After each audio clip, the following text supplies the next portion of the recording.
The topic for Chapter 11 is leadership, and leading is one of the 4 management processes.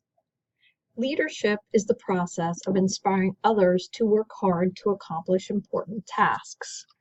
The big takeaway for Chapter 11 starts on page 202, where we talk about the classic leadership styles. And there are 4 classic leadership styles. The 4 are autocratic, human relations, democratic, and laissez-faire.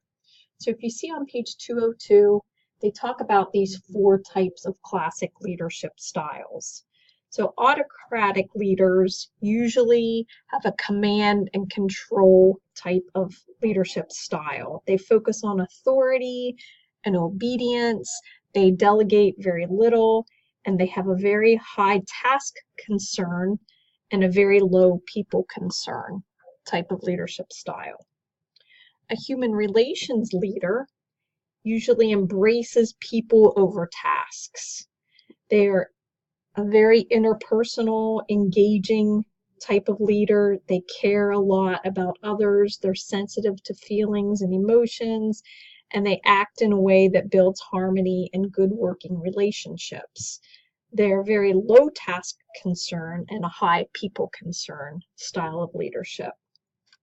Democratic leadership emphasizes both tasks and people. A democratic leader shares decisions with their followers or employees. They encourage participation. They support teamwork that's needed for high levels of task accomplishment.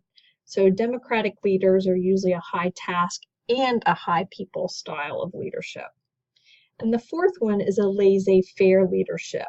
And they're really hardly leaders at all. They have very little concern for usually people or tasks. They are usually a disengaged type of leader. And again, they're very low on task and low on people style of leadership. So again, this is the big takeaway for Chapter 11.